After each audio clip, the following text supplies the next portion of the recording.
a session partner, IAB Tech Lab in partnership with Cubematic, a gold partner, Logicserve Digital, session partner, Agria, bronze partner, Bobble AI, and a knowledge partner, Kantar. Without further ado, it is my pleasure to introduce you to our esteemed speakers, Anuj Kumar, Chief Revenue and Operating Officer, Apple, and Manish Vij, co-founder, Smile Group. Over to you, Mr. Anuj.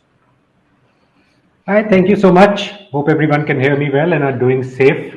I think this is an interesting topic and we have a short time to cover it. So I think try and get, and I think it's my privilege to have a very dear friend and a fellow entrepreneur, Manish, with me. So I think we'll do this differently. It's a mutual fireside chat where we'll try and share some nuggets of our journeys. And I think without much further ado, I think I'd like to introduce my co-panelist, Manish. I think most of you would know Manish. I think he's been a serial entrepreneur pretty much since the days entrepreneurship started in India. I think since 1999 has been part of the digital journey since at least I have known him from 2005, 2006. And at least what I have found really exciting is that Manish has been one who's dabbled with all the exciting sectors in technology, be it ad tech, e-commerce, gaming, D2C brands. And I think he's been building businesses as a founder, investor, and also having had successful exits and fundraising. So I think clearly from an entrepreneurship perspective, I would believe that he comes in with a complete perspective of having done almost everything there is to do in digital. And I think really nice to be with him here. Hey, thank you, Anuj. Guys, this appreciation is mutual, and let me put one very heavy statement to introduce Anuj. Anuj and I actually became friends on a poker table, but let me put it this way: he's the most underrated and under PR'd digital entrepreneur in the country. He has built businesses that probably, if people half of that size get built up, they're actually on front page of Economic Times more often than he is. So guys, I think Anuj is of course a very dear family friend, but at the same point of time, someone I respect, of someone who stays so calm, so modest, even after having built such large company in India and from India now. We were competitors, but we tried to kind of cooperate, do kind of some kind of business together as well. But we've always enjoyed our times when we were doing business together, etc. So Anuj, hey, thank you very much for such a nice introduction. But I would say my respect for you and what you have done is something that even I admire and I learn, and I think everyone should cherish this session. Look forward to it. I think it's going to be fun. I think we've had contrasting journeys, though we've been in the digital industry for similar times. I think 2005, 2006 is when pretty much things started. So yeah. I think very happy to be here with you. Yeah, and guys, think of it more like it is a very unstructured session. I hope you'll be able to kind of take something away from this session that we are discussing, and we'll try to keep it as informal as possible.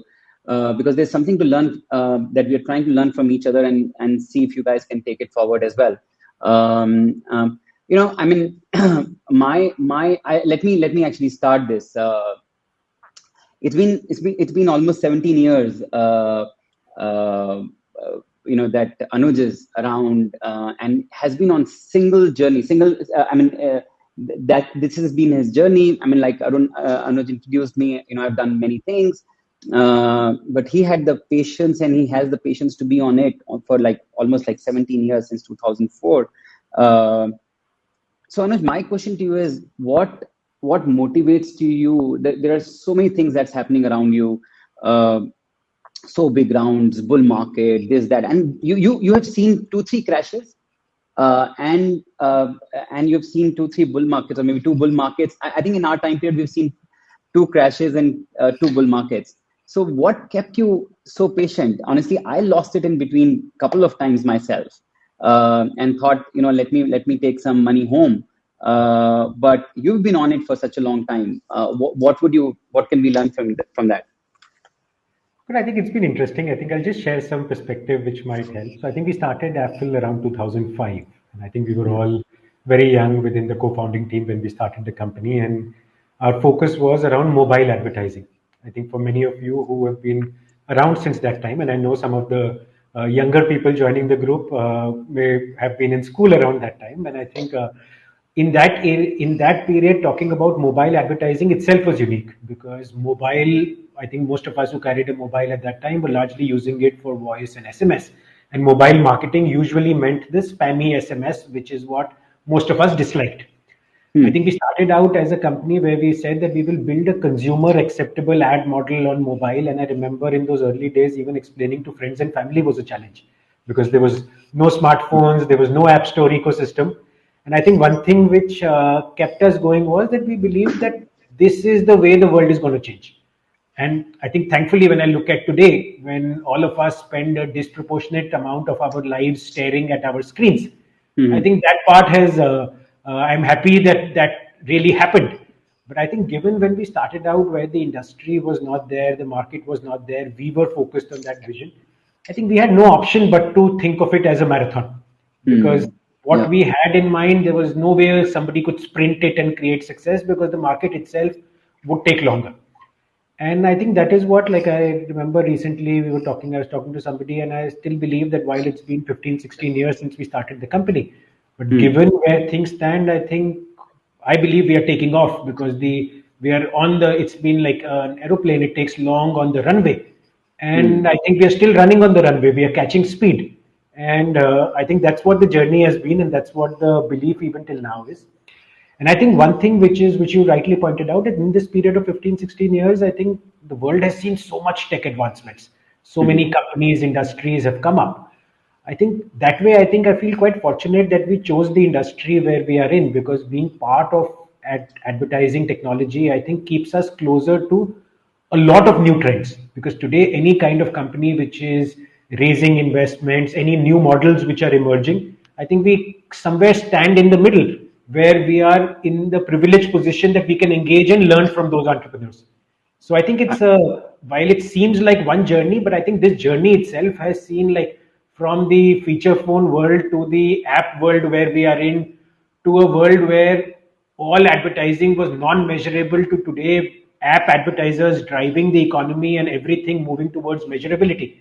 I think a lot has happened, which has made that while it seems one, it has been many phases of that journey, and it has kept us in touch with all the emerging sectors and the interesting shiny toys of that era. Yeah. I Yeah. think that's very well said, Anuj. And I thought your answer would be I spend so much time on hills that therefore, that keeps me calm. I think that would have been, I thought as much. And,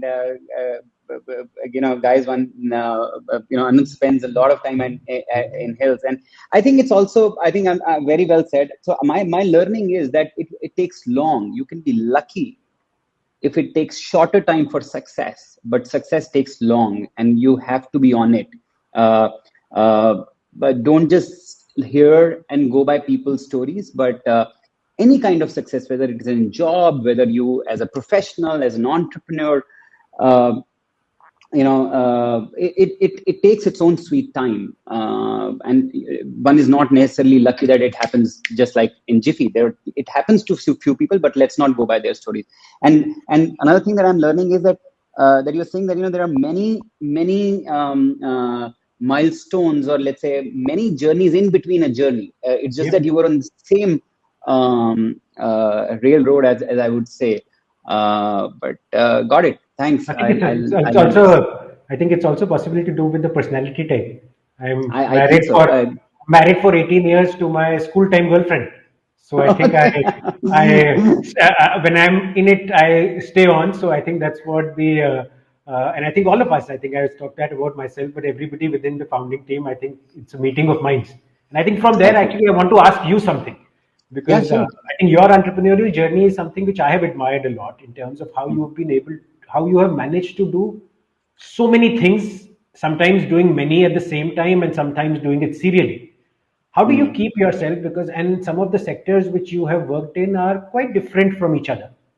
And Right. it requires a lot of tenacity to keep refreshing yourself and understanding the nuances of each industry. How do you manage to split your time between your multiple roles as active investor, as an entrepreneur, as a builder, and as an enabler?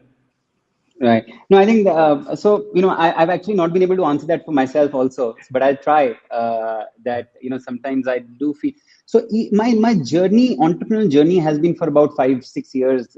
Each one that I've seen. Maybe again, you absolutely rightly pointed. It is about what kind of person and personality you are. While I'm also I also have a wife for 17 years. So it's single wife, multiple businesses. Uh, but regardless, I think, when I started from my college, I built a business, and maybe I built a business that at one point of time saw greater heights, but went to zero in a day. Uh, then I worked for Rediff for some time, Rediff.com for some time, and then I started again. And maybe a lot had to do with baggage of my first exit. And I said, hey, you know what? We're coming from times when we saw greater heights, but ignored the venture capital or buyouts, etc. Hey, you know what? Let's take some money off the table. We're getting a great opportunity to exit. Let's do that. And it was actually one of India's first exit in the digital industry. But what kept me going is that because we were in the digital media industry to start with, it kind of gave me exposure to a lot of new industries or challenges that internet as a industry was solving. And I was, as a person, very keen, and I said, it's one life. I want to be part of almost as many journeys as possible, or even whether it's by way of being investing, by way of building, or by way of by way of being the frontline entrepreneur. But I want to be because I love what internet has done to the world. I love what blockchain is doing to the world.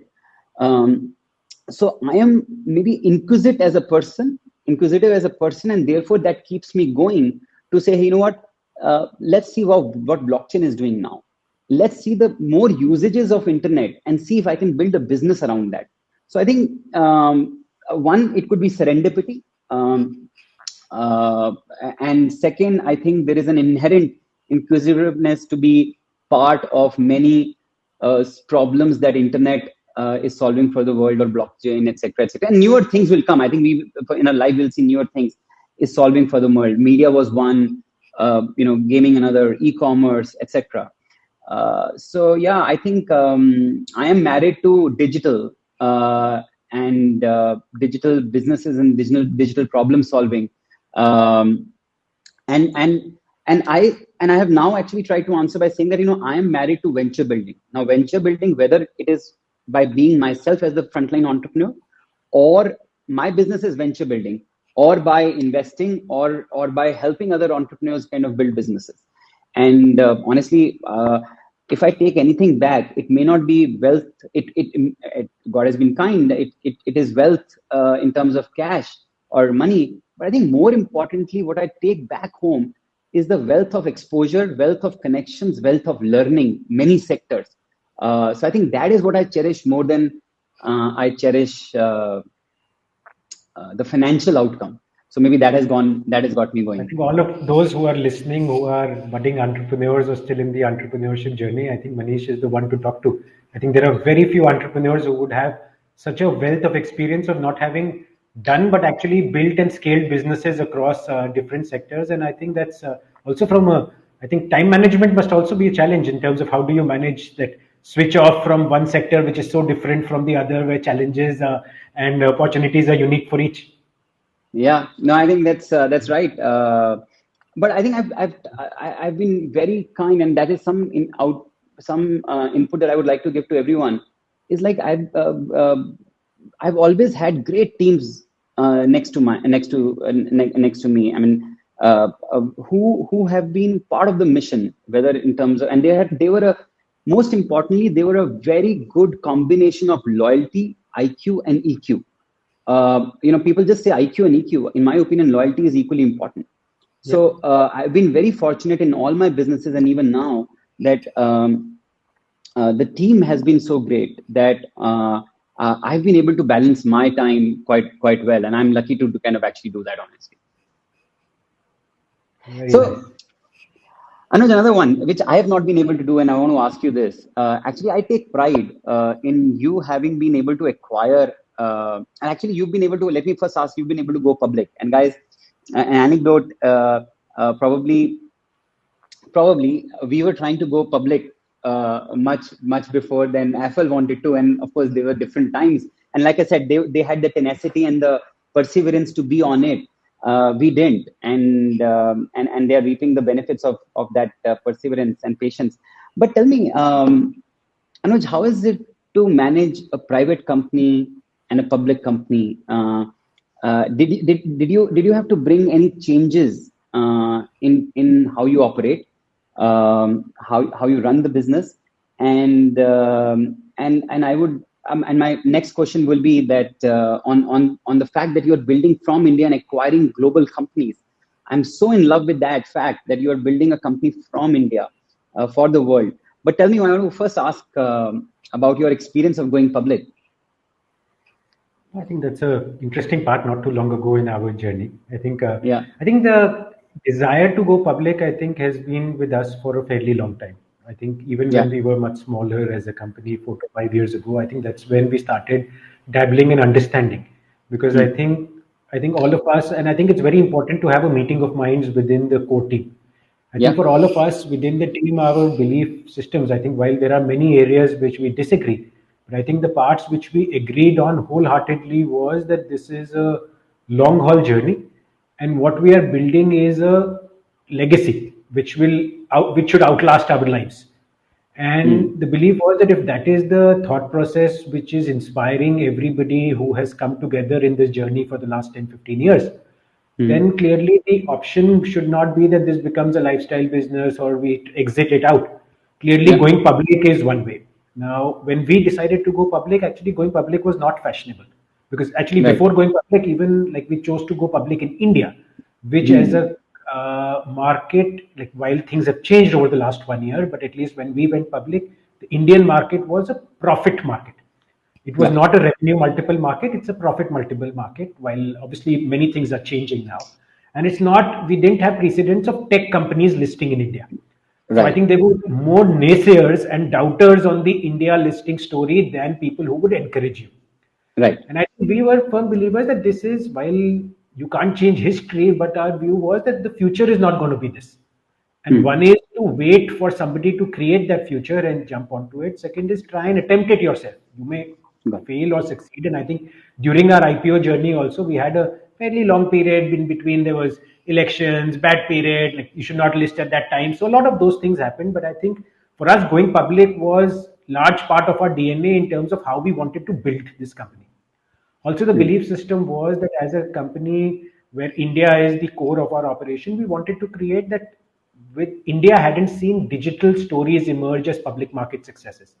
If you look right, at today the US market, the top companies within the top 10 companies, bulk of them are tech led companies which are doing that, and that market has changed. India is completely different right now. And I think both of us as digital entrepreneurs would love to see that change. But yeah, current reality is that that is not the case. So I think our view was that the India market is ripe. We have to be at it. We were confident of our business because largely what is, and also I think from a DNA, I think even when we were not public, I think we were mm, in some ways, I think we were trying to run ourselves as a company like that. That we were like almost for 12, 13 years before going public, we were issuing shareholders reports to our investors in terms of what we are doing quarter on quarter, month on month. Not necessary. No, private companies don't do that. But I think as yeah, a DNA, we wanted to build towards that. And I understood. think fortunate that we could hit that milestone. And I think it's been an interesting journey since then because it's a very different phase over the last 2 years. But when I call it different, but I think the difference is also overrated. Largely, what is most important and what is totally in your control as an entrepreneur is your company's performance. And So even when you're what public, I learned is that you imbibed that changes in your way of working beforehand, and that has probably eased your whether it is report. People are generally afraid of reporting, living quarter on quarter, etc., etc. So I think you've imbibed that before to kind of put you in the right context. Got Yeah, it. it was possibly naturally flowing. Also, like Anuj Khanna, who's the founder for Apple. I think he had his own history because he had started his first company, which he sold to a public listed company. So he had Got it. seen how the public listed companies work, and I think we were Got it. privileged to have that experience. While none of us had taken companies public, we had some view of okay that there are, and I think that's where we were trying to unknowingly model ourselves for it because 13 Understood. years ago when we would have started shareholders reports, if somebody says that were you planning this, like maybe somewhere at the back of the mind it was, but largely it was the way you were, and thankfully we reached this stage, and I think good luck, fortune, everything plays a key role Yeah. in terms of achieving that. Anuj, there is a very pertinent question on the Q&A. I can see that, Yeah. and I think you may be able to answer that, and maybe I can also chip in. But I think a lot of companies, and you have actually done it. You are a technology first company. You are a platform first company now, and it also shows in the kind of acquisitions you are doing globally and success. So there's a question around that, how do we expand the existing services and prioritize platform opportunities? I think a lot of entrepreneurs, companies, people in India in the media space, start with services and either continue to remain as services and are very few are able to kind of take that change of becoming a tech first and platform first company, whether it is investment, DNA, etc. You've been able to do that quite well. Is there an advice that you can recommend to people? And I will probably chip in once you've done on that. So I think I think we've always believed that, like, I think our view is that how can we enhance the entrepreneurial quotient within Apple?